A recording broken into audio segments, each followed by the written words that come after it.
This is the Art of Rock, and it's Saturday morning. It's Saturday morning. Um, First and foremost, I want to thank the Tongva people for being the traditional landowners of Los Angeles, California, from whence I am. Join us, damn it, every week here, usually every week, most weeks here. And my chat isn't working again. I always come into this thinking this week I'm going to look professional, but no. Join us. That's who we are. Jump in. Go like Angelspit's friggin' bloody Twitch, by the way. There's heaps going on. Also like Angelspit's Patreon. Boom. Keeps me going. I want to keep you going. $3 a month or more. Or if you don't want to, it's free. And there's a whole bunch of stuff in there that's free. Welcome, Brett.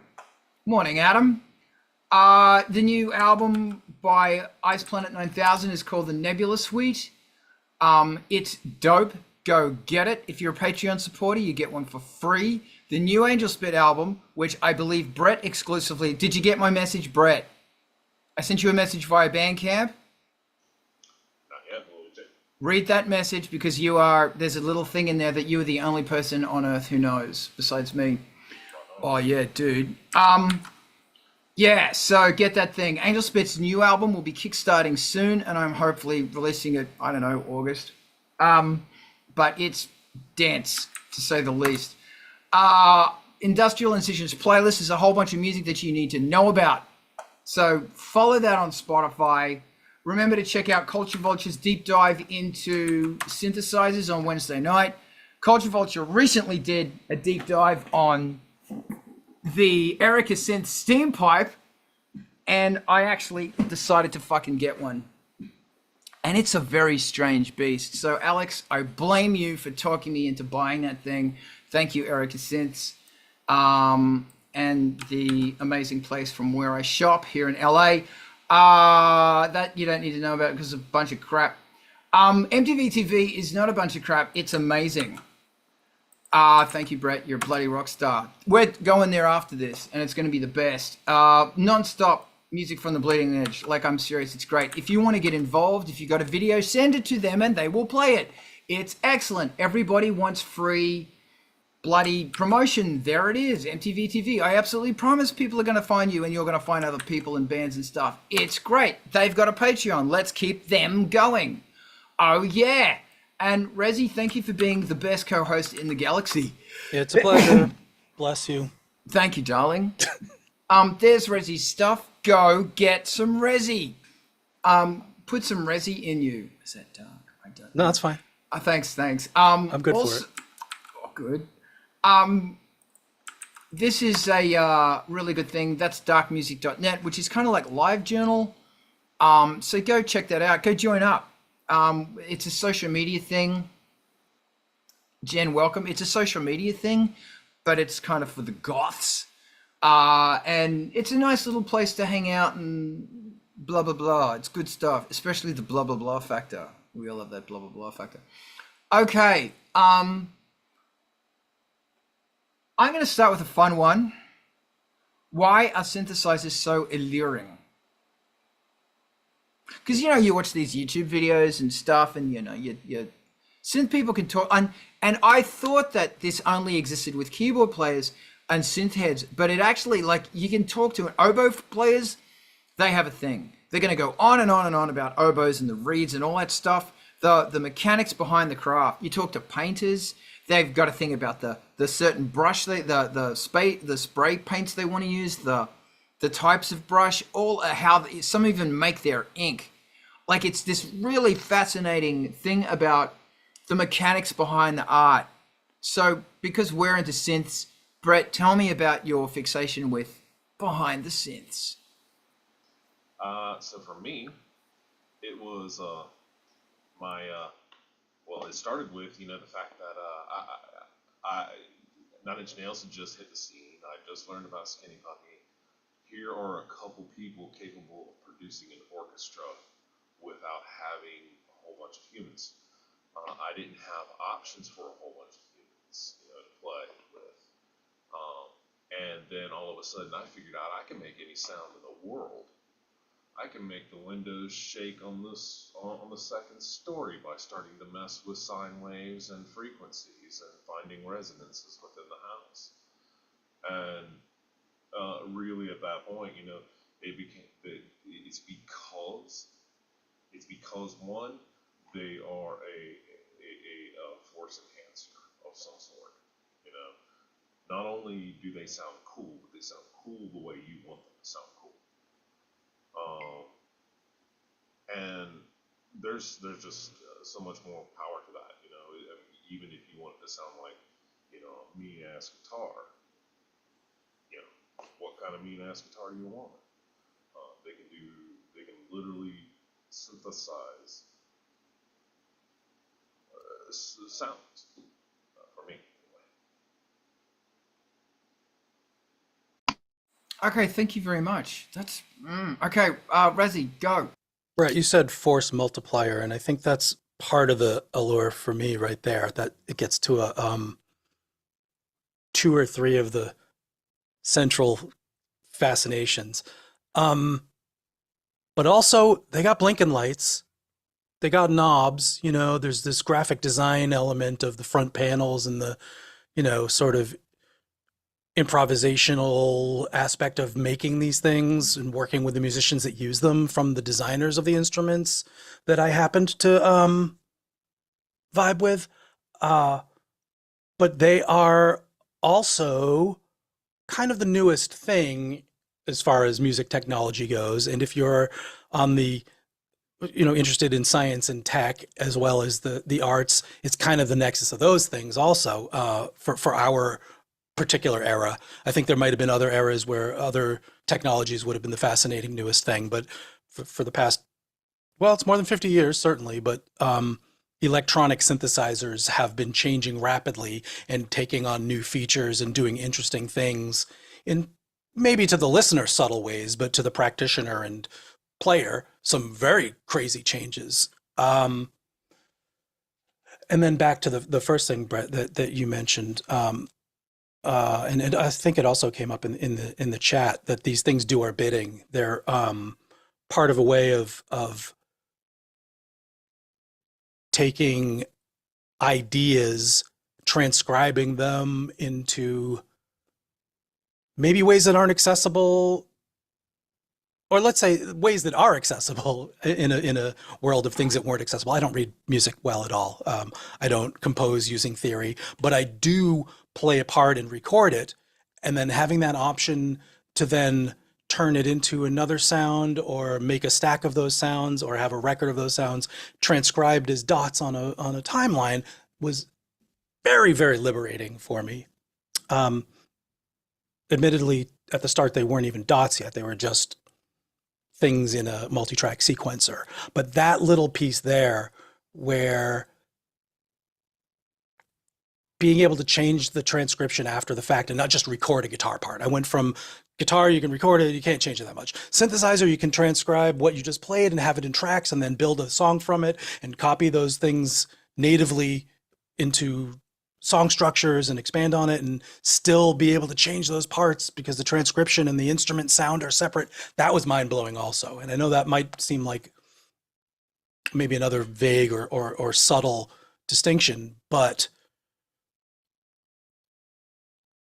it's a big difference from most other instruments where you play the thing and get a recorded transcription of the audio versus your transcription and the sound that comes out are decoupled very nicely in this synthesizers world, synth samplers and other noisemakers that use a sequencer and a tone source separately. I thought that's probably the most powerful part of why synthesizers are still a part of my life. I like them. Thank you. I have a theory that synthesizers are a connection to God. Any musical, like, because you can talk to a guitarist, a luthier, and they're going to talk about certain woods and, and strings and stuff. And it's a similar thing, is that the harmonics that this thing does, or what it does to the brain, what it does to the soul, what it does to the spirit for different people, transcends them into a higher thought thing. And I always think about, there's a guy on the internet, and I love this guy. His name's Francis. He's the train guy. Have you guys seen Francis, who's into trains? Dude, you need to Google this guy. And he freaks out. Like, he has this breakdown whenever a big train goes past. And, you know, people, I've always gone, what the fuck's with this guy? But it's like, no, dude, I get that. You know, if you run something massive through a big, chunky, low-pass filter, it's like, you can feel it. It oscillates with you. And I guess the thing for me is that synthesizers, they do something to my brain, and they do something that elevates my brain to connect it to a higher dimension. Because I know people that listen to music, there's that song that does something magical to you.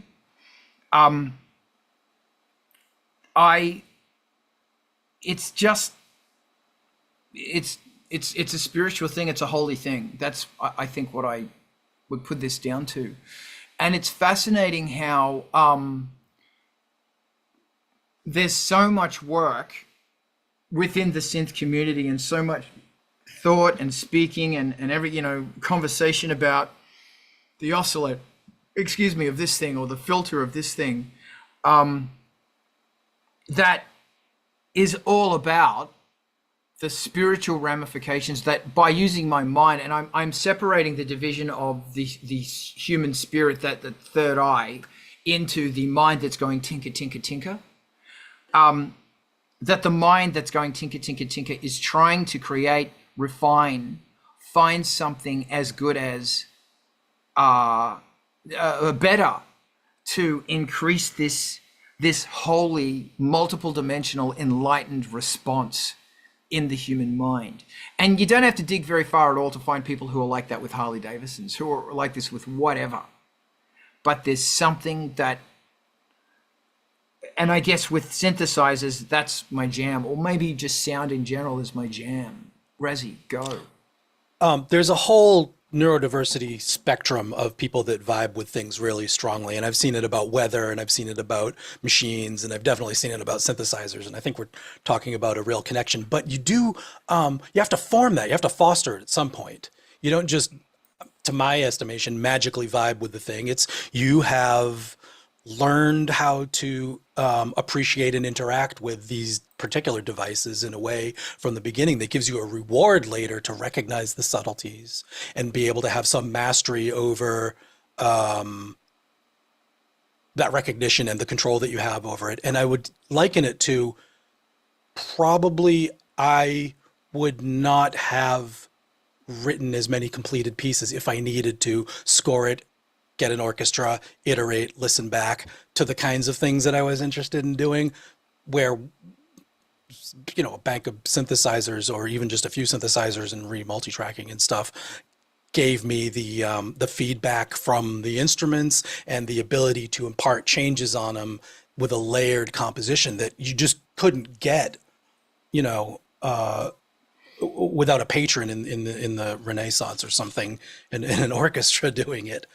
And again, that goes back to the force multiplication, but also, like you were saying, Carl, the charge that you get from a certain, you know, pet interest is very real.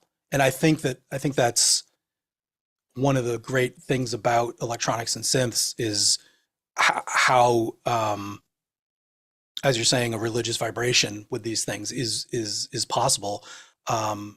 Because they are audio devices, and because you can control them and they can give you feelings back. I think that's a really strong synergy between people and the machines, particularly with synths. And I would guess with motorcycles too, you know, you're tuning them and riding them and, you know, turning the throttle and stuff. So I get it.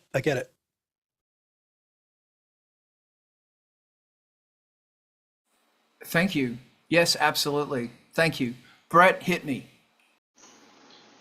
So, there's definitely something, you know, about the overall sound design, you know, whether so. Well, I guess I'll give you an example. Like the synthesizers and such, especially like the older ones, they have these unique characteristics. You know, you get a E4 Hammond organ, for example, I mean, you know, it's going to, you know exactly what you're after. It's got a certain characteristic. And this also exists, you know, across the board as well. And what I think is most interesting is that all of us are seeking a way to design, you know, an overall sound. And so for me, it may not necessarily be synthesizers all the time. It may be that I'm pulling in, you know, other samples and things like that. By the time I'm done flipping them 9 ways from Tuesday, cutting up in pieces and running them through a million filters, it might as well be a synthesizer. In fact, I can take that thing and play it back on every note if I want to, all that other stuff. So I think, you know, the interest for me as it would relate, you know, kind of to this being a religious thing or maybe not, it's more like a spiritual thing, is that there's that innate fascination with being able to take either things I've heard and re-hear them, represent them, you know, this is the bathroom snare drum, you know, slam and seat is an example of that. You know, reimagining what that is and displaying it in another way. There's some sort of communication that's happening there that I think is sort of hive-mindish. I personally don't feel it so much as a spiritual thing as much as like an information source, you know, that is just always kind of there and always speaking. But yeah, I think that's cool either way, maybe. Fantastic. Thank you. I just got a link. What is this damn thing doing? Okay, get this. So I just put in the chat. That's Francis, the train guy. He's fantastic.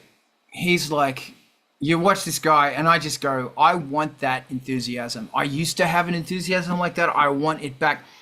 Very interesting that you say imagination, Brett, because I think that's the trigger here, is that it is firing imagination. And isn't it weird how, I don't know, man, imagination is such a remarkably important thought process. Such an important thought process. Is imagination like, is it standing on the boundary of this reality, this universe, and another universe? Because there is a concept that everything exists in this parallel dimension / universe, and all you have to reach through and pull it through, which takes a lot of hard work. With imagination, you see it, and with the pain of hard work and tenacity and constant failure, success, you grab it and you pull it through, which I think is fantastic. You know? I think there's also, you know, it's one of those things that's just an innate thing with people. You know, everyone has an imagination. It's just on how they use it. You know, at the end of the day, you know, is it actually crossing, you know, like dimensions and such? It very well could be, because you know,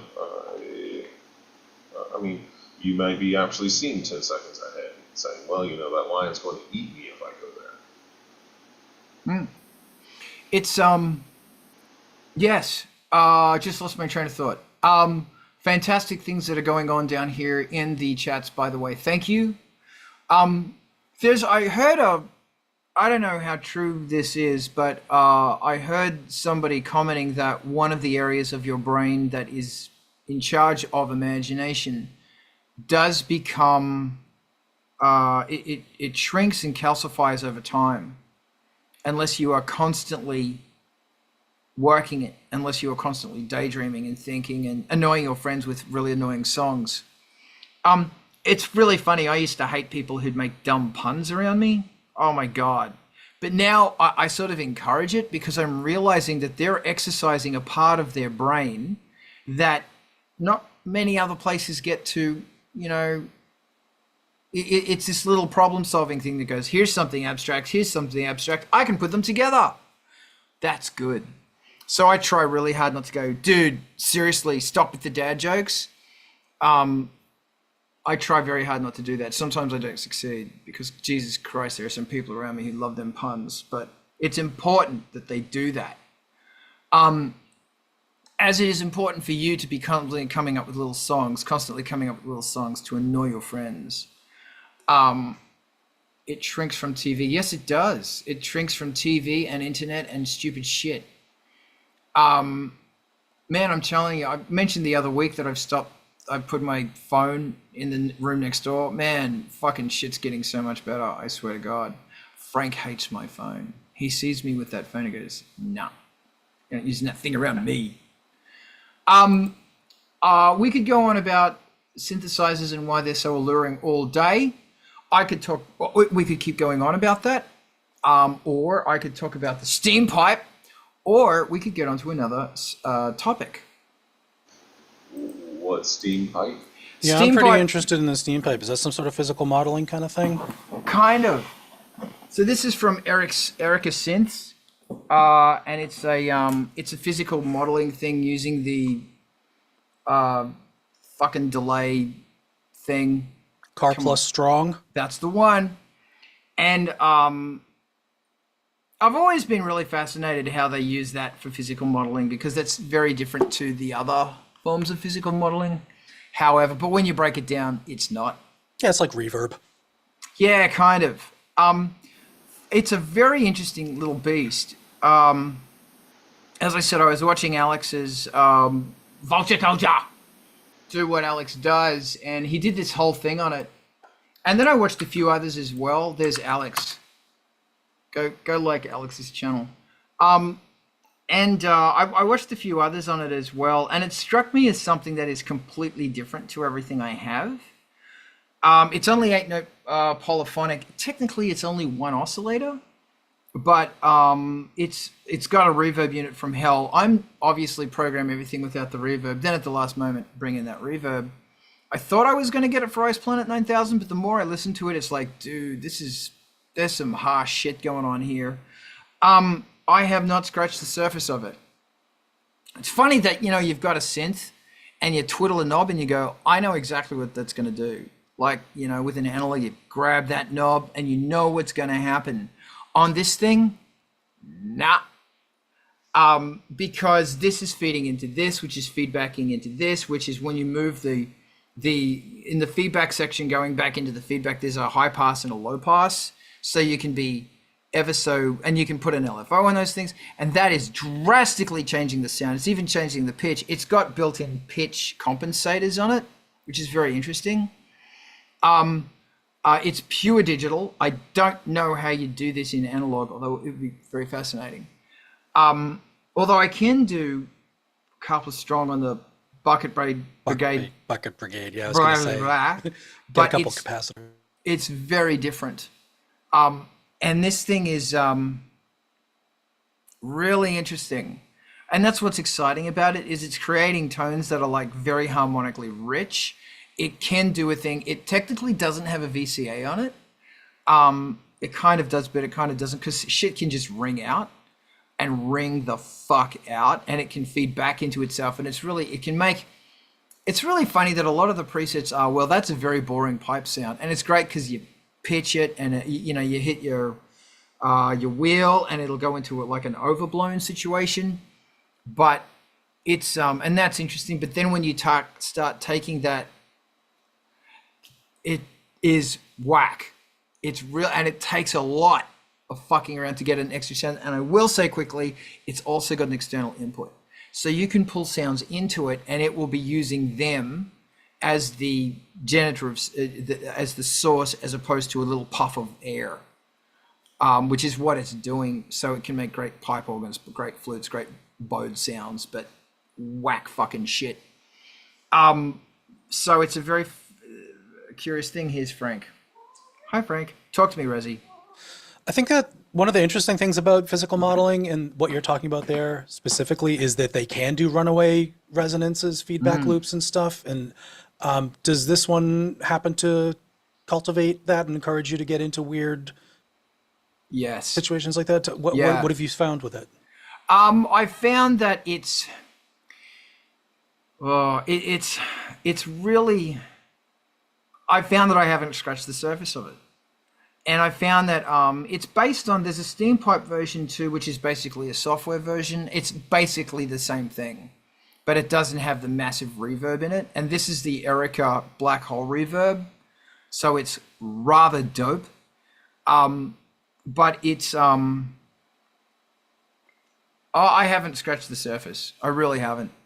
And the thing that blows my mind is that you move one thing and everything totally changes, and then you move something else, and it's great because you got like you got 5 VCR LFOs, and interesting, I think you can only assign them to one thing each, not several, but I'm still figuring that out.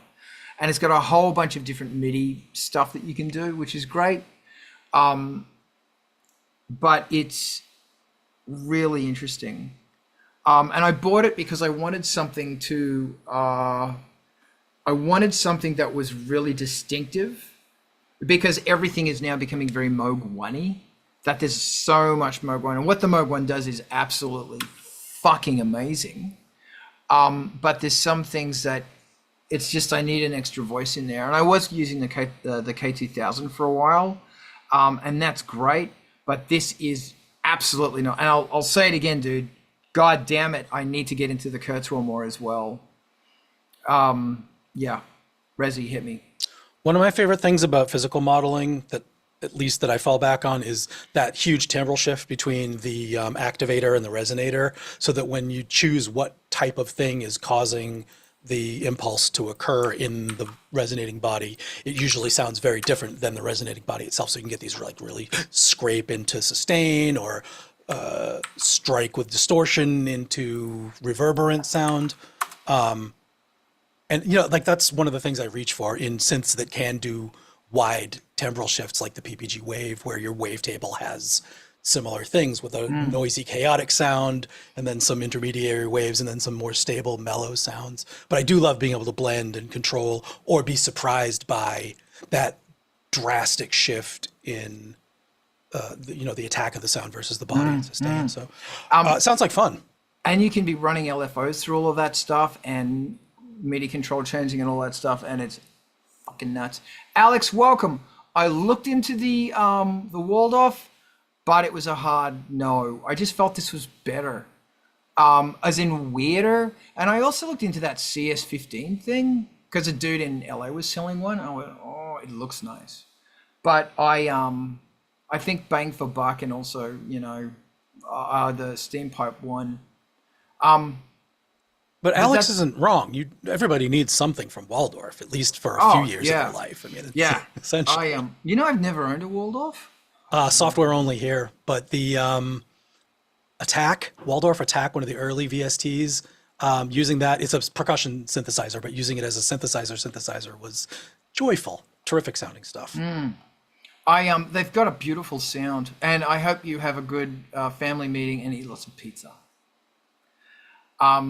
Eat pizza, drink beer. That's my advice.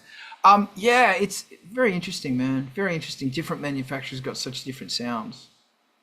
So I just went, fuck it. I'm going to try something different. And I was listening to it thinking, damn, I want to throw this thing into a phaser.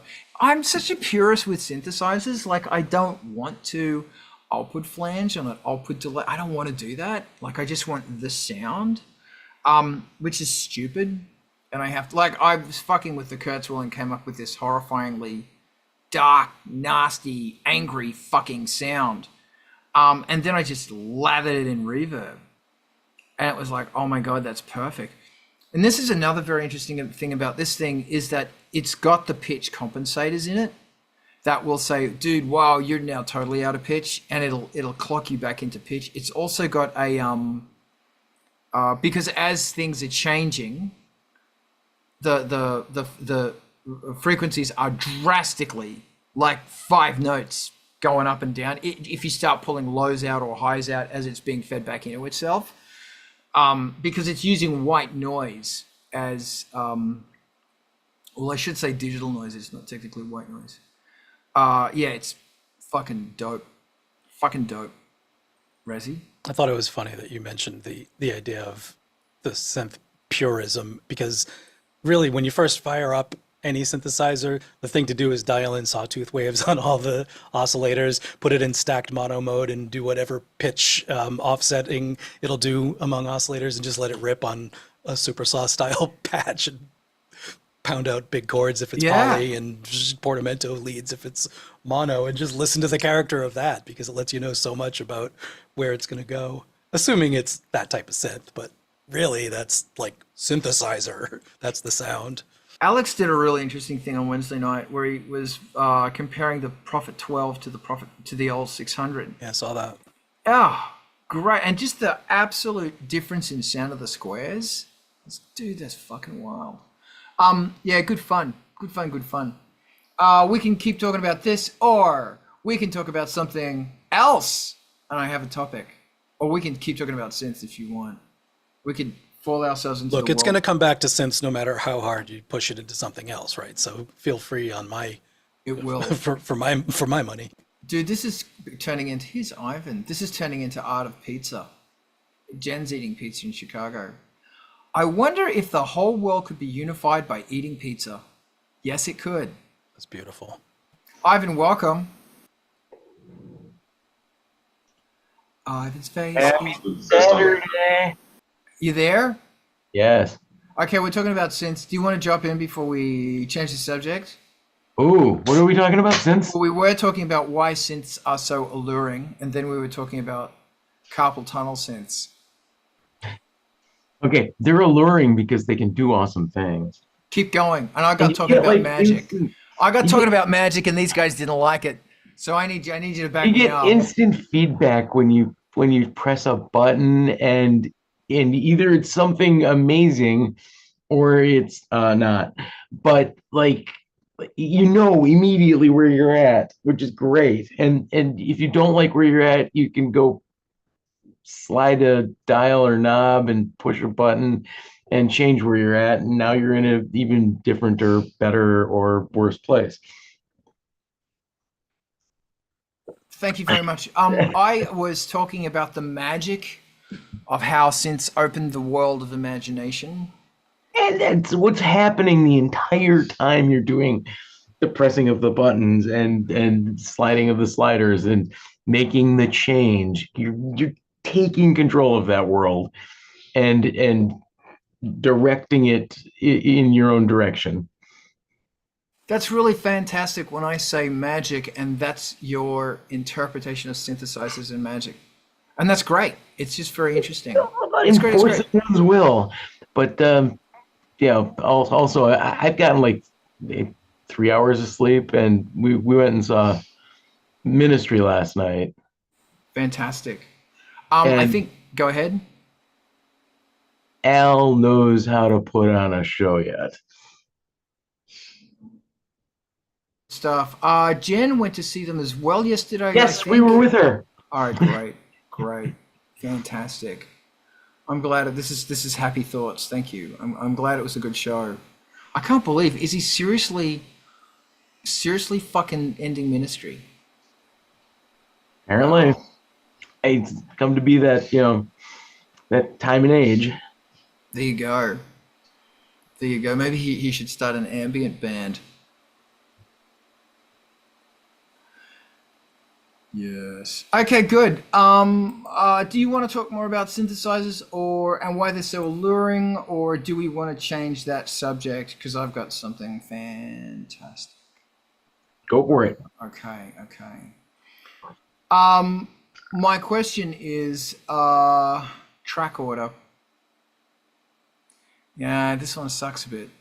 This is about angst. So the story is that The Fragile, which is one of the most amazing albums ever written, fuck that guy, got Bowie in to oversee or help out with the track order. Dr. Dre helped on the beats and Bowie on the track order. I mean, come on, it's just total royalty. I want to talk about track order because that's what I'm going through now with Angelspit's 12th album, which will be launching very soon. You got that text email, Brett? Great. Hey, Brett, turn your microphone on, and do you remember what I said the album was called? Red End. That's it, ladies and gentlemen. Angelspit's new album is called Red End. Red End. Thank you, Brett. And you are the one that announced that. Partly because it looks good. Look at that, it looks good. And also partly because I know what it means, but everybody else is going to look at it and think that they know what it means too. So it's kind of a nice thing that, you know. Yeah, and it kerns very nicely typographically. Yeah. Anyway, so I'm figuring out track order, and I'm actually figuring out from the perspective of vinyl. I was going to print vinyl. I am not printing vinyl. I was looking also into vinyl, on-demand vinyl. Not worth it. There's a place in the UK that does on-demand vinyl. And I have decided that I'm not going to go with it because it is really expensive. You have to ship them all into the US anyway, and it'll end up being about $50 per record. Yeah. Once you pay for shipping, like $37 for an album and a booklet. And I'll be honest, the artist gets about $7 of that, and Royal Mail shipping is $12. Don't know what tariffs are yet.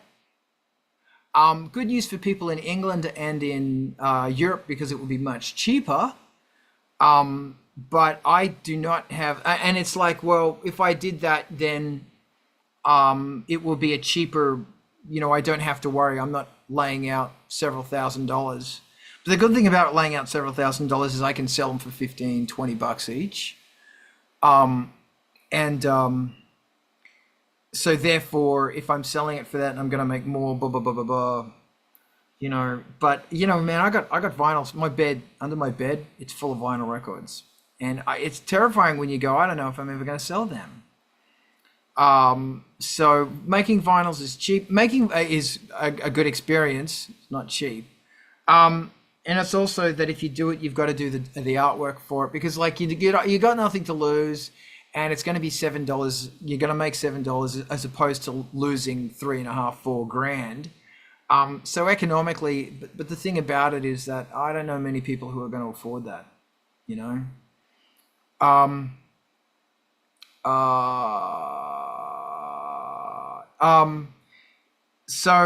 Anyway, so I was laying out the track order as if it would be vinyl. And I'm really glad I did that. It was a nice experience because I looked at the track order going, now I understand why so many 80s albums have the hits where they have it, and why side 2 starts a bit darker and then goes cool, and then it sort of made sense. Razi, talk to me. Yeah, I'm stuck on thinking of things in side A, side B. It's not going to go away. I haven't recorded a lot or put together a lot of albums in the past couple of decades, but the couple that I have done, track order has either really mattered a lot or not mattered at all, and it just kind of worked out. But I certainly pay attention to it. In this last record that I did, my technique was some preconceived ones where there's transition parts at the ends and beginnings of them that you know need to work with each other, so you can add some tails to the end and make sure that the rhythmic component goes away, but that the keys are compatible and that the pitches don't clash, and have something really set up, and then figure out the crossfade time later. And by later, I mean once the songs are fully mixed, you've got them in your mastering session, or maybe they are finally pre-mastered, because tail fades and stuff are still to be determined, but you've got them laid out on the page and you're looking at them, and you're basically able to skip to the end and beginning transition parts and listen to the last 30 seconds and first 30 seconds in isolation, move stuff around real easy, duplicate the track so that you're not totally losing your continuity of what you just heard as compared with how it works against another track. But doing a lot of really active listening to how the actual transition point functions.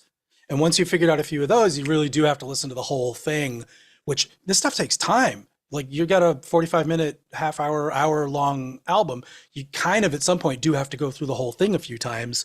And really track the mood, active listening, passive listening, have it on in the other room, all that stuff, and become aware of the flow of the whole thing. And then maybe sacrifice some of those darlings where you really thought you had a transition there. But, hindsight of another couple hours of listening to this thing, you realize those two songs don't make any sense. But these aren't the final masters, so you can easily trim the fades and come up with a hard start version without the fade in and the ambient noisescapes that you spent 6 months building, and just get rid of them. And now you've got a single version that works better up against another one. There's a lot of iterative process for this stuff, and there's a lot of room for just going with your vibes, like as you listen and change and iterate. But those 2-3 phases in the composition, knowing that you will be working together with some, in the actively listening to how the transitions end up working and what the crossfades are and what the gaps are, and then in the listening to the whole thing and making sure that you really need to keep those transitions, that they do make sense with those songs in that order, and they do tell somewhat of a arc of stories that you wanted. Microphone. Thank you. Does anybody else want to jump in at this point? Sorry, I went down a rabbit hole about 3D printing records. Okay. How about, does anybody want to talk about what we're talking about right now? Okay, well, I mean, back in the olden vinyl days, the like linear velocity of the needle was incredibly important. You put the very important songs in the place where you had the most velocity so that you could get the highest resolution and it sounded the best. These days that doesn't really particularly matter because, that's not the standard format for listening to music. And two, like the concept of album is even starting to go away and get turned into just lots of single releases on, Spotify and Spotify. And I'm wondering if that's going to be a problem for the fine art of actually laying out an album. Okay. So many very relevant things here, but what I want you to focus on right now is what you do. So I want you to tell me about how you, not being affected by anything on the outside, without any external influences, how do you come up with a track order? Because to me, it is important. If it is important to you, I want to hear what your thoughts are for your album. Don't worry about what Spotify says or the influencer says. Like Zoolander says, don't be distracted by the beautiful people. Kill the Malaysian Prime Minister. Go ahead. It depends on what you're trying to do. I mean, do all of your songs, are they trying to tell a cohesive story, from end to end? And at which point then, the track order really matters a lot. If that's not what you're doing, then you can get away with being a little more loosey-goosey with it, but at the same time, you should still try to have a vague narrative going on across the tracks as people listen to them, or like varying degrees of coolness as it goes from one song to the next. Fantastic. Thank you very much. These are really important thoughts. Brett, what are your important thoughts? To echo part of his point there, if you do have a story, then how you want to tell that story definitely drives order. If there's a narrative, literally. If that narrative is driven mostly by, well, either way. So for me, I also kind of look at it in terms of like energy management, and I think of it kind of like a meteor strike. Say a meteor strikes the ocean. You got the knowledge of it. That's like your the rumbling. Next thing you get is hit by a massive wave. There's a lull, and then you get hit by even a bigger wave. That's my thought. I love this. Thank you. You must forgive me. As we're doing this, I'm actually reworking the track thing because I've been inspired. Thank you. Here is what I will do. This is how I do a layout for an album. Bum ba da ba ba ba ba ba ba ba. Zealander reference again. So step one, I listen to the tracks, and I make notes about the tracks, and I'm going to give them 3 things I'm going to award them on. 1 is how good is that beat? Is it a good beat? From 1 to 10, how wicked is that beat? 2, the lyrics. How wicked are those lyrics? 3 is the rock. That's the vibe. I will then take an average of those 3 numbers and I will come up with a score. So looking at this album, it actually rates pretty damn well. Average on Carl's very hard fucking thing is about 8. There's a couple of 8 point somethings and a couple of 9s. I'm happy. Because when you get to this stage of doing it, remember kids, you hate everything you fucking do. And you are tired of this shit. You don't want to hear it again. You don't want to deal with fucking, track listing bullshit because it's too much. I don't want to hear these songs anymore. And these are mastered, by the way. They're done. Although when I used to work with Dave in Australia, he would demand that what I sent him was the final track listing. So this had to be done pre-master anyway. So that's the first thing, is you're going to give them each a score.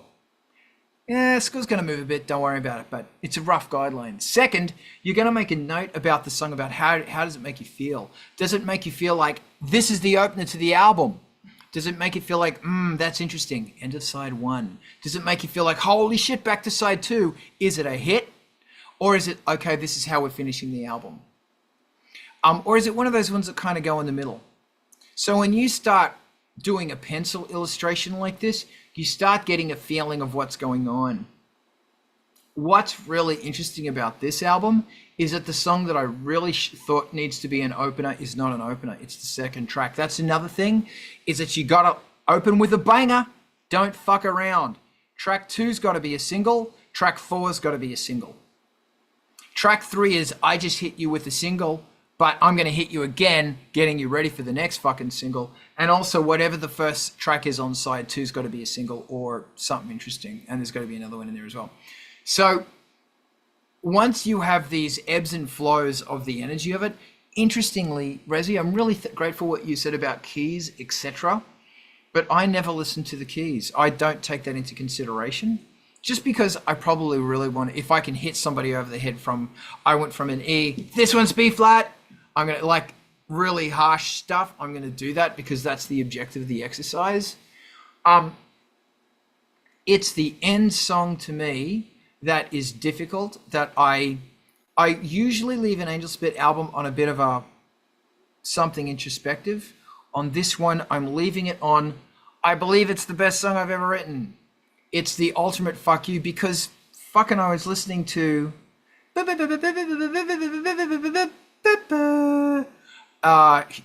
Human Legume the other day, and their 2 singles are the last 2 tracks on side 2. So Love Action and Don't You Want Me Baby. Don't You Want Me Baby is the last track, and the interesting thing about it is it made you feel up. You want to listen to the album again. So when I do something like that, I start getting a thing. And like you said, Razi, or was it Brad? I can't remember, forgive me, is that I will then put them into a playlist on my computer. I will listen to the last 30 seconds. Then I will listen to the first 30 seconds to see what that transition feels like. Then I'll go to the next and the next and the next. Ivan,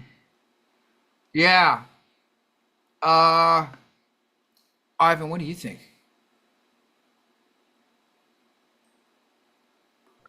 I think, current unnamed band, we've got a album's worth or more worth of material, but because everything got written during lockdown, it's all wildly, like, subject matter wise, is all wildly disjointed because, music was written depending on what kind of mood I was in that day. And I think the lyrics were written with pretty much the same set of rules as the music writing. So they very often don't have a lot to do with each other, but they will stand alone on each other's own. Um, that would make laying them out as an album difficult. We're probably going to go the modern release singles in order route because I don't think we're going to ever make vinyl from this album because that would be crazy sauce. So here's some thoughts. Is that firstly awesome that you're doing this. Secondly, the release order doesn't have to be the album order. Thirdly, when you release a bunch of singles and then you release the album, there's this huge push to listen to the album, like fucking gigantic push. And that since I've been doing the single album thing, like releasing every single track as a single, I see it every single fucking time. As soon as the album drops, everyone is listening to that fucking album. Or maybe not everyone, but at least two people. That's it. Well, I mean, that's a good strategy, though. I like that. That's the 80s strategy. And here's the other thing is that what you need to do on streaming services is you got to lead with a banger, followed by a banger, followed by, wow, that was a good banger, then a banger. That is the exact fucking 80s formula. Every time I listen to a vinyl, I go banger, opens with a banger. Where here the album has started, listen the fuck up. It's never a slow fucking drone, but if it is, banger. You go, that's how it works.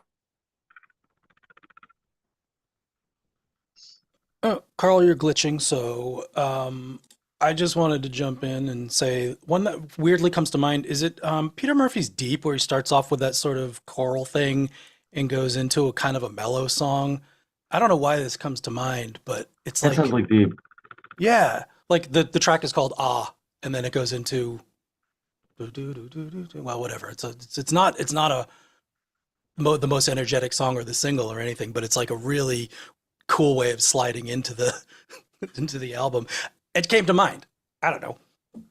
Any other ideas for albums that have an effective opener or banger after banger, like in specific? I would just say that I also like that first song to have some sort of overture if it's possible. Something to just kind of get your ears primed. Not usually too long, usually about a minute and a half at the most. But then, Yeah, and this actually just describes what I was talking about on that Peter Murphy album. I don't know. So for my money, I think Carl's pretty much onto it as far as if there's a formula and a go-to, front loading the stuff with like, ear arresting big songs is a tried and true method for keeping people's attention and getting them into the stuff that you want to then spoon feed them. Hey, by track 3, we're doing something a little bit weird. And then maybe track 4 is a subversive instrumental. And, hey, we got you there and took you through the whole journey. And then track 5 is the one the real heads like that's the side B, first track that's like a little bit different and takes you into a different perspective on the band. Welcome back, Carl. It's good to see you've overcome your strange glitch. Yeah, thank you. Did my face freeze? Oh, it was a little frozen, but it's hard to tell sometimes. Could be a stroke. I know. It could be. As long as it freezes like something like that, I'm okay. Yeah, whatever you just said, I totally agree with. Also, remember, listen to Duran Duran and listen to Depeche Mode. Frank did fix it. Thank you, Frank. And listen to what they do, especially fucking Seven and the Ragged Tiger. My God, what an album! And that album, man, how much of that album is because what it is because of the fucking track order? Also, sorry. No, yeah? I was going to say absolutely every Duran Duran album and every Pink Floyd album up to the final cut. Anyway, I don't know much about after that, but yeah. Don't and don't also like your audience are gonna like what you like. Because they do. They are a reflection of you and you are a reflection of them. So don't be worried about what the internet's saying or what fucking stupid trend is going on this week. Doesn't matter. You just have to do it and listen to fucking Rio. and listen to the track order of Rio. Although I always go back to Seven and the Ragged Tiger because it's arty. And it's got like, here's the Reflex, here's New Moon on Monday, here are the hits. And listen to all the artiness that's happening between the spaces. Great album. So I don't really have anything else to say here. Does somebody else want to jump in? I know, Miracle. Kyle has nothing else to say. Hey, the Cure is also they're very good at Excellent, yes. their tracks in order, because you get dragged through that album, and loving it the entire time. So, and remember, because you are dragged through that, you love this thing, people who like your music will want to get dragged as well. Yes, Brett, what do you think? Slightly, question here, but more, I'm curious what you think. So, say you want to do a short album, like 4 songs. What do you think the order should be there? Because you don't have, necessarily that B side to work with. Are you still on 1 and 4? Yeah. I would say treat it like it's a side. And I would say definitely open with a banger. Second track is a single. You might want to have an arty track or something interesting as the third track. Fourth track's a banger, a single. Or fuck around with it and see what it is. See, this is what's really curious about album, like this part of the album, is that part of it is art, part of it is commodity. And it's art as far as you want it to be a wonderful journey for the listener. But the commodity part is you want them to spin that record over and listen to it again. Or like that so much that you will get the album.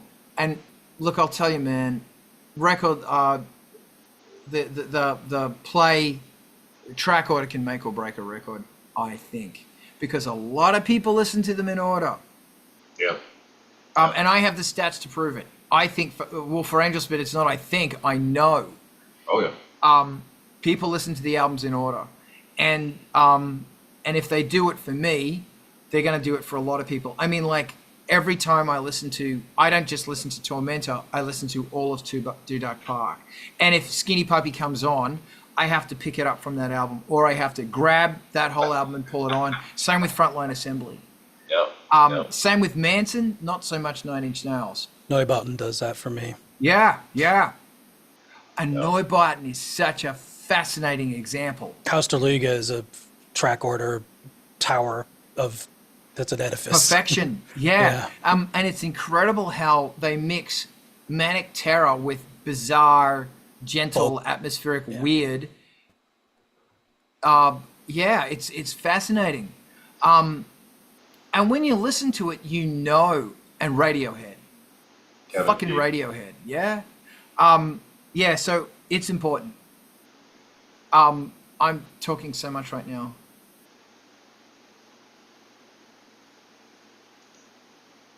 Anybody else want to jump in right now on this incredibly exciting topic? I don't think you can do better than Kausterluga for a track order composition thing with variety and a whole breadth of styles and songs titled so that they're supposed to be in the places that they are. I mean, Epilogue obviously is going to go in a certain order. And as far as hits, bangers, things that are dance floor versions and things that are strange folk interpretations and putting them in a sequence with the right ambience and stuff. I was looking at Floodland too, trying to think of if that did a thing, and that's got a definite, that must have been hard to sequence, or they weren't really thinking, just because of that. Also has some moments of contemplation and bangers sort of interspersed with an arc. I mean, obviously starting with Dominion and having the piano of 1959 or these contrasts and patience and stuff. There's so much. You really wonder if it was intentional or purposeful, or if this was just chance and it just worked out and we know it and love it because of the chance. It's interesting how you run out of time and you can't put it on the cassette or album in the right order that you really wanted, and it ended up that way, and then the CD just happens to follow it in this era. So there's other reasons that these things ended up that way. That's a really interesting thing where fucking I see people all the time doing re-edits of movies. I wish people would do re-edits of track listings of albums. That happens, yeah. I mean, definitely. I've got the greatest album ever, I think, is Jeff Buckley's Grace. The track order on Grace will destroy your soul, then rebuild it. But anyway, I digress. Seven and the Ragged Tiger is very popular. What a fucking hell. It's just like 80s fucking fantastic. God, that album. Anybody else want to throw in? Because I see the hand of the resonator. This is why reissues frustrate me so much, is because if there is any purity, or if you've just learned it by listening to the album, and then you've got the version where there's 23 other copies of a couple of the minor hits, then here's the demo version. Like, the music service that I use keeps both versions of the album anyway, and I definitely, if I'm in album play, do not opt for the remastered, reissue, expanded, and enhanced version. I like to hear the remastering, or if there's a mix, something, but I don't want the extra tracks. Certainly not a repeat of the songs with remix versions and stuff. That's not fun. I don't know. Screw that. I found one exception to that. You might, if you don't, I don't know if you follow Cell Dweller, that guy, Clayton. He did something kind of neat with those remixes and whatnot, and that he actually just stripped the vocals out of them and allowed it to be an instrumental version, and then like artist-initiated, purpose-built remix album, very different. I mean, I've foisted that on my listeners, but that's different than the label reissued rarities and other versions, and here's the demos that they sent us 5 years before the album came out, and we spent all the money to make it sound good. Which, that stuff's interesting, but it's not part of the album experience that we're talking about. And as the creative mind behind the songs, the secondary arc is the track order, as we've been talking about a lot for the past half hour here. So yeah, no, I fully agree with you. Artist created other versions of albums, yeah, totally do it. I don't mind. Thank you. Ivan, your thoughts? Laibach. Opus Dei starts with a song that is so strong that it will make the rest of the album look weak in comparison. And everything sort of gets more and more chill from there.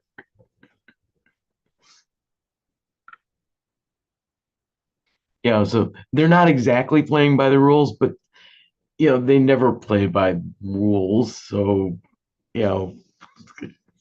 they've managed to make this work by starting with a song that is so, like, there was no hiding that song further down the track list. Very interesting. Very interesting. Anybody else want to jump in on this? I have nothing else of fantastic to talk about today because I've run out my amazing thoughts. Oh no, I do have one more thing. Do we want to keep talking about this? One move. Okay, this is just an FYI. There is a really cool thing that might be happening. Maybe, I don't know. I didn't get the end of it. Where somebody might be doing an accountability / pairing to help people get projects finished. It's kind of what we do here. Say more. It hasn't been launched yet, or it hasn't been finally launched. But Diana let me know about it, that there's a lovely chap named Augustus who is... yes. Give take. Yes. So that's songwriting accountability. Thank you, Diana. That's a thing that's happening, which looks really amazing. So when that happens, we'll make that a bit more loud. We might get behind that and push that a bit. Know what I mean? And they were running it over 8 weeks or something. I can't remember. But when we have the final facts, we will push merriness out. that within itself is a fantastic thing. Does anybody want to jump in on that or anything at all? I mean, I don't know anything about it, but I do know sort of the shape of what Give Take and Augustus do, and I know friend of the show and occasional participant Selmod is releases stuff on that label, so it's good company. And also I have some ideas about project immersion and accountability and getting to the task and stuff. I'd You love to might hear have, that. well, I'm not sure you want to go in this direction because it leads into discussion of the tools around it and getting sidetracked. But if you want to go there, Let's go. it's been on my mind. As long as we've talked all about the songwriting accountability thing, we'll bring that back up when it becomes a reality. Is that okay? Um, so I guess the therapy session starts here in that I haven't found myself carried away on a current of productivity with music in a very long time this past several months anyway. For whatever reasons, whether it be mood or habit or distractions or a million other reasons. And I know a couple of weeks ago, last time I was talking about working with chatbots as a team member. I've gone further into that and switched on, I guess you'd say, to like basically pair programming to write an app with using an LLM chatbot, which Carl's going to blanch when I call it Chatty G. But Chatty G. I really haven't used that word since. But if But I it's can also the way you were characterize it, sitting on your chair. yeah, And that was great. That was really, really great. I'm glad we had a moment. Man. Yeah. The way that I worked with this thing is I don't have a lot of experience since writing 10 print hello 20 go to 10 in basic programming in the late 70s. But I did have an app that I wanted to create, and I worked very closely with the chatbot and Xcode and created a functional app within 2 days. Minimum viable product complete and running.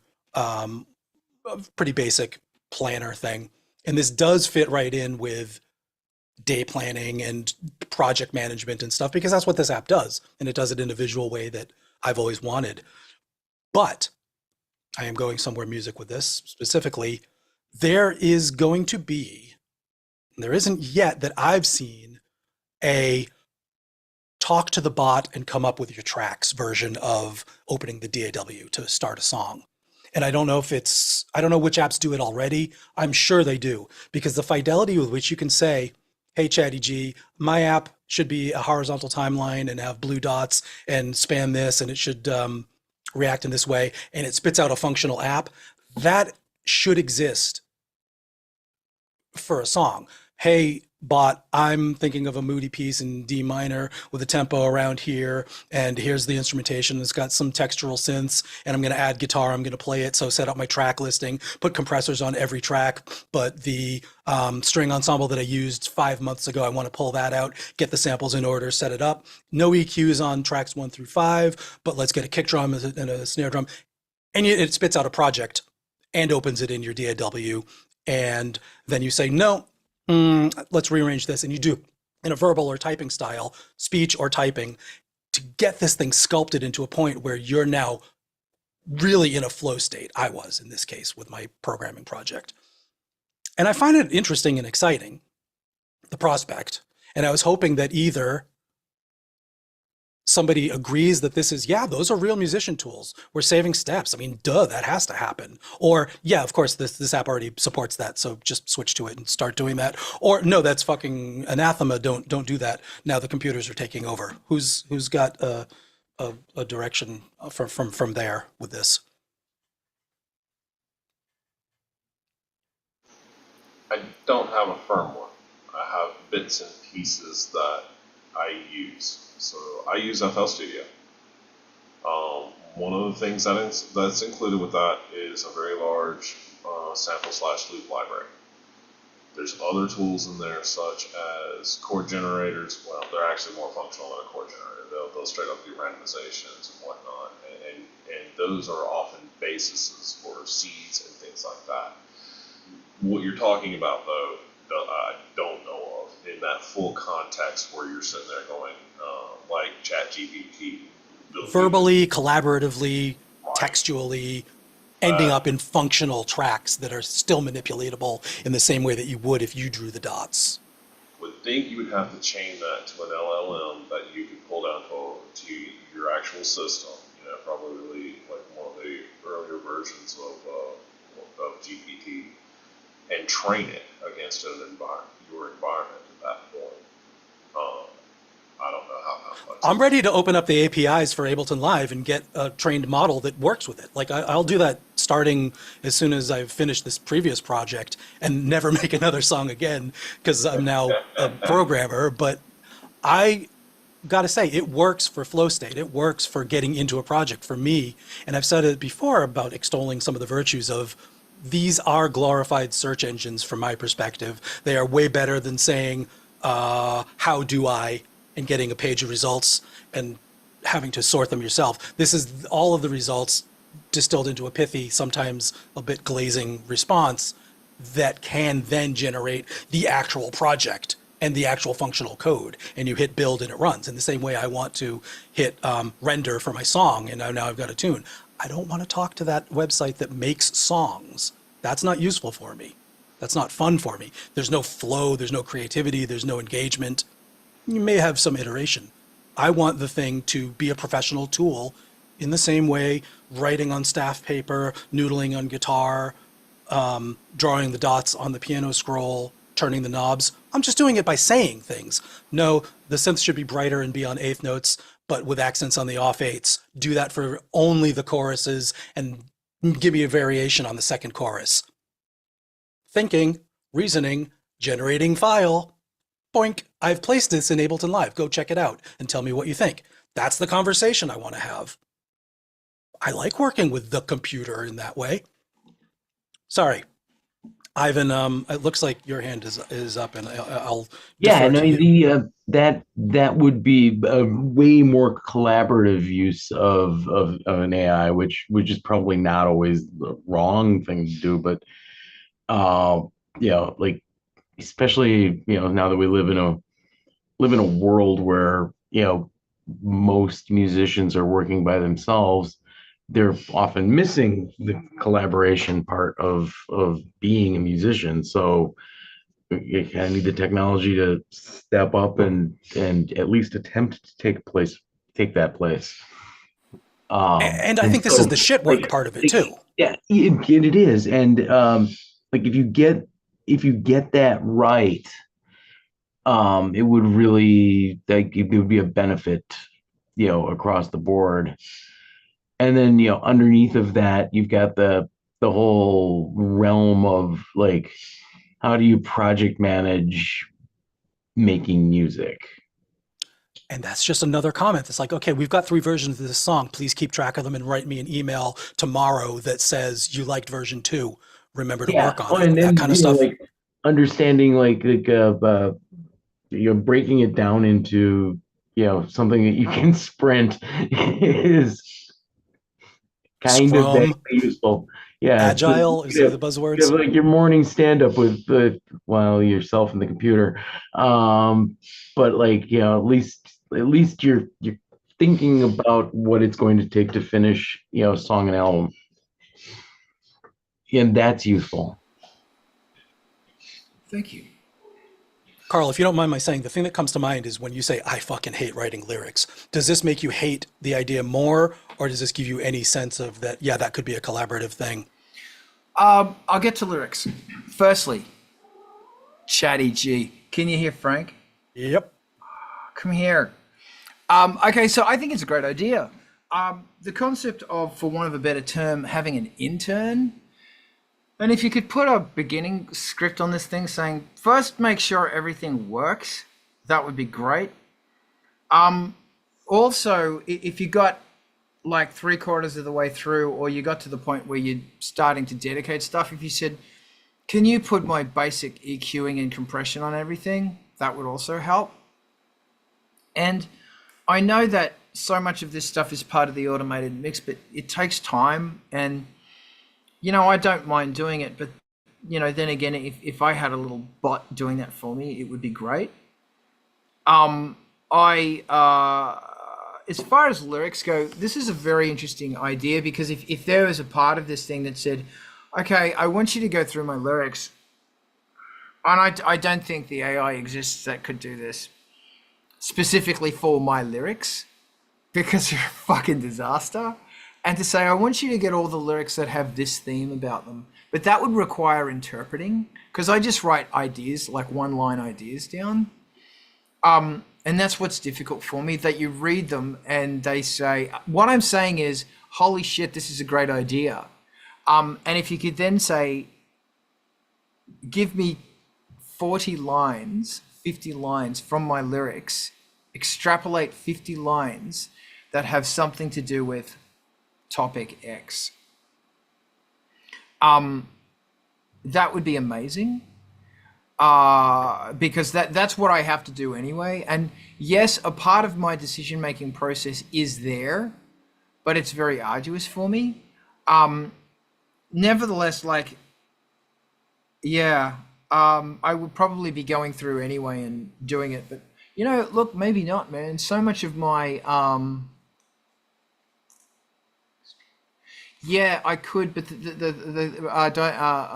Jen says you easily could get it to extract. Yes, but not my lyrics. They're not like, oh baby, I love you. It ain't like that. It's random Carl shit that for other people it will probably work. But one of the things that works with my music is, here's something to do with the topic, here's something kind of to do with, this doesn't, and now I'm making a joke. That's how the 4 lines work. Razi, what are your thoughts? It's all over that. Like, absolutely. You feed it your corpus, or if your stuff is already out there enough that it already ingested it, it's done.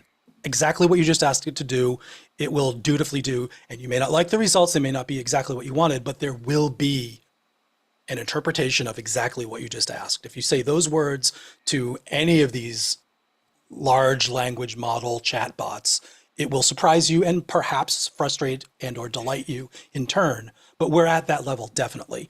Right. Especially if you prime it with, I'm a musician, I prefer poetry and I like aggressive stuff, and that's in its memory. And then you say, please remember, here are my best lyrics. And then you say, please remember, I always want variety, not repetition, something like that. You're off and running. It'll do exactly. We're at that stage right now where it might be worth a try for you to do what you just described. Give it a try. See if it fails in the way you think, or if it succeeds in the way that I think it might. And then secondarily, like, my dream of this is certainly staying humans in the loop, obviously, as a sculptor and guidance and prompt modeler, but that the moment when you realize listening that the kick drum and bass are totally conflicting, please give me a version where the dynamics are better, the separation is better, and you've done some EQ and patch modeling on the bass to make the kick be the thing that's more prominent. Give me 3 versions, go. That kind of thing. That sounds amazing. I think doesn't exist yet necessarily, but the And then if you had something where you could say, Brett said in the comments, make the violins more cloudy. That's great. And also, like, basically, can you get my tins of paint and can you mix them to the same green that I used on that song? Precisely. Yeah, and then you might end up mixing it a bit more, but I think it's a great idea. Make it happen. This is an area of intense exploration starting about 3 days ago, so we'll see if I can hold my attention to it. But okay. I have found myself staying up late doing this stuff for a change, which is nice. I'm into it. That's fascinating.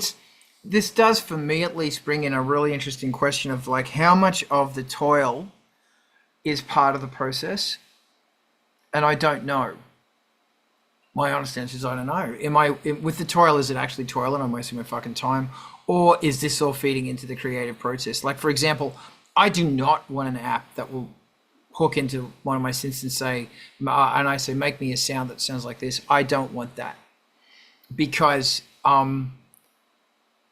even then to turn around and tweak it, that there's, you know, but some people will want that. Some people will say, make me a sound that sounds like fucking Blade Runner. Some people want that, and that's good for them.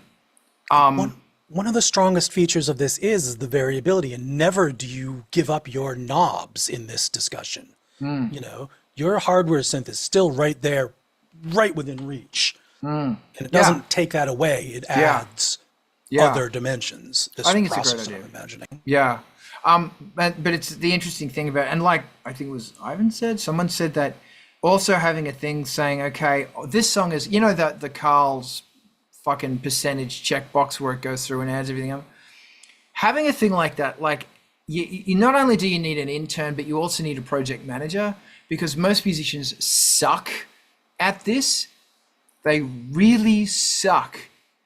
And if I didn't have my spreadsheets, I would suck, because you walk away from a song for a month, which happens all the time. You're writing an album, you walk away from it for fucking 18 months. Oh, fuck, where the fuck is this at? You have no idea. Oh, no, and what you've been listening to is not, in fact, the latest version. That was like 3 versions ago that you didn't fucking update. Because, you know, the thing about the difference between a profession and a hobby is a hobby's all shits and giggles. But there's a big chunk of this shit that is, you've got to think like you were project managing at your work. And that sucks. So having something to say, okay, man, these are where the songs are at. Hey, how are the lyrics coming on da-da-da-da-da song? We've got that basic mix working for this one. Now it's kind of going into the final mix stage. This other song, it's just a MIDI fucking VST sketch. It's nearly ready to be going to like, you know, that sort of thing. Yeah. Go, yeah, shoot. The other thing that comes to mind is Ivan, Carl, you're touching on this just right now, and Ivan mentioned the solo musicians not collaborating. It also doesn't take that away. You can still work with your friends, and you can still go into a room and perform with other musicians, but you know, the setting up tracks or changing the key of every single instrument in every track, you know, so that it's in a better range for your voice, becomes a task that you can ask another agent to help you with. But you can still go develop a song and work out ideas with your bassist and drummer, and you know, the collaboration doesn't get diminished at all, in my estimation. Isn't it fascinating how up to this point we've been sewing with a needle and a thread, but now there's a sewing machine, or the potential for a sewing machine, and here come the Luddites. Yeah. And it's really interesting that you go, but the needle and thread give me a certain look, a certain feel. It's going to give you a different certain look, and there's still a whole bunch of skill involved in this. It's very interesting. I'm always asking myself, am I a Luddite? Like, am I sewing here happily with my needle and thread, and now someone's turned up with a sewing machine that's faster, probably better. I'm always trying to check myself on that, because I don't want my mind to shut down to possibility, which it is, because if you talk to me about synthesizers, I don't want to know about any of this newfangled stuff, although I just bought a newfangled thing. And that will be the last synth I buy for like years. Yay. Thanks, Alex. So anyway, I'm talking shit right now. Great idea, do it. I should look at what everyone's saying in the chats.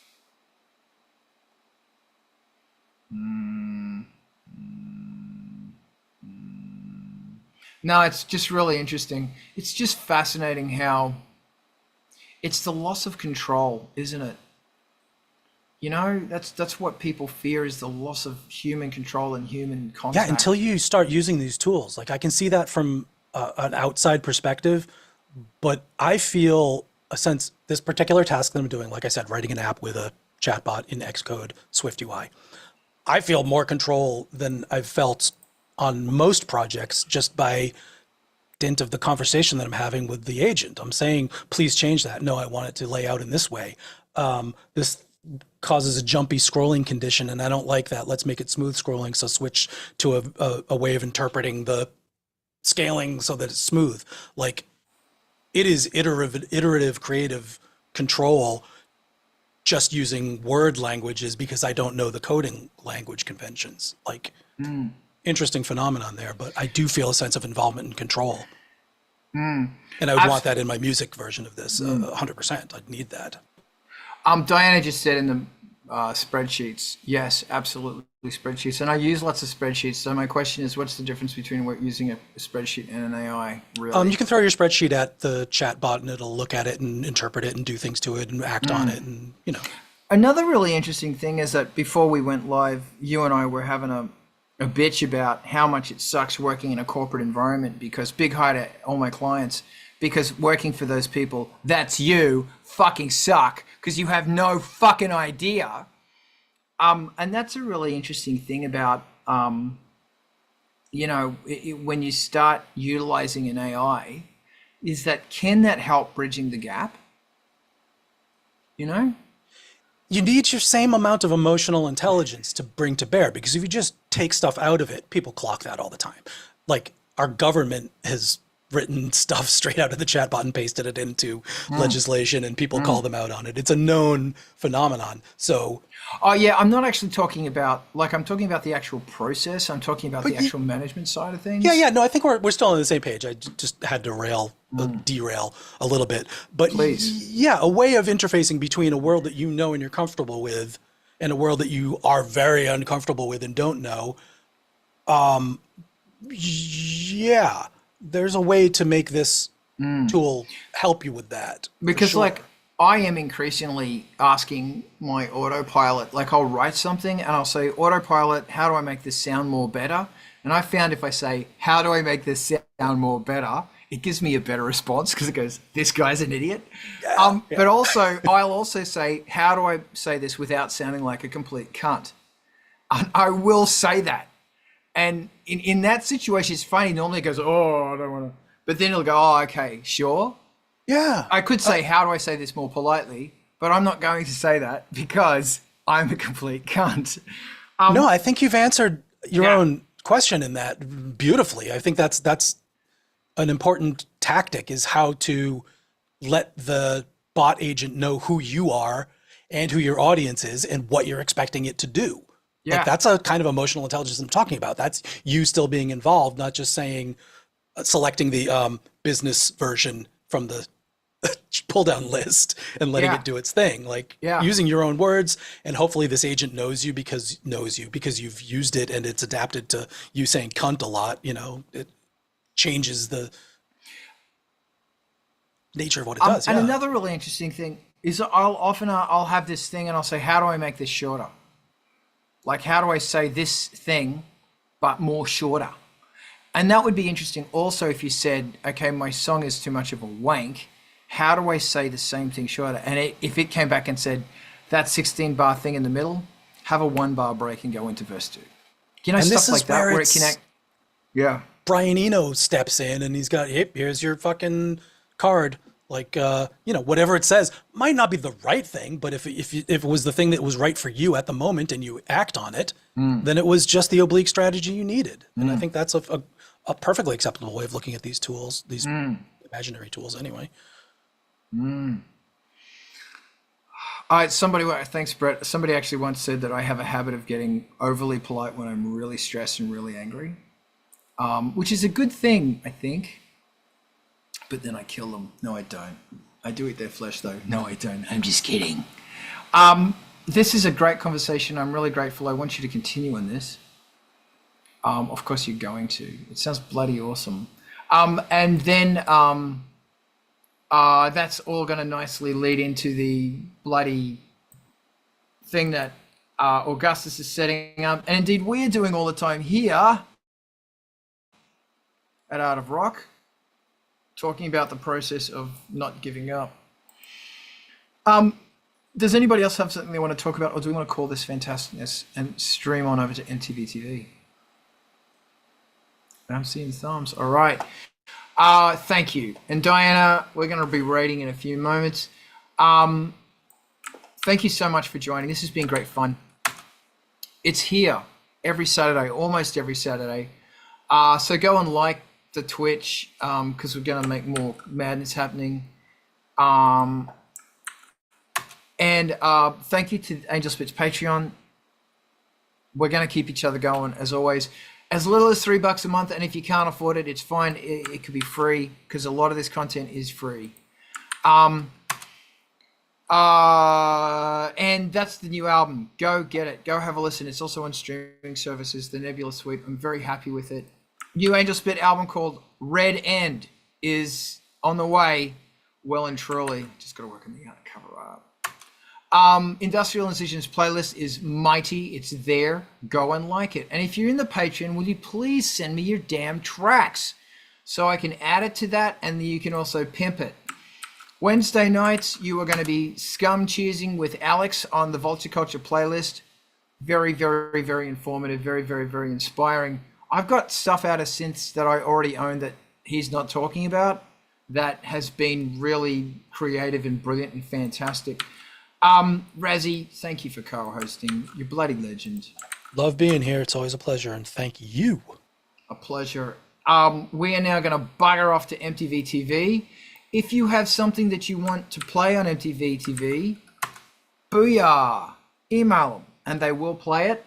And we are going here now. If you've got nothing to do during the day, just turn on MTV TV. And listen to some of the great tracks that are on. You will find your new band, I absolutely promise. And if your music's on there, someone's going to find you. They will. Diana, let's raid. Thank you for being a part of this. Normally we're going to hang back here and chat, but not today because Carl's got to bugger off. So let me know when that damn thing has raided. And thank you. This has been very fun. I am very grateful.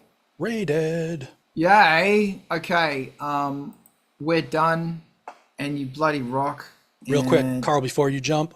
Brett, if you want to talk about mics and stuff, because I have a hard time with your intelligibility in the noise floor of the room that you're in because the mic distance, and it was really low before, like Carl said.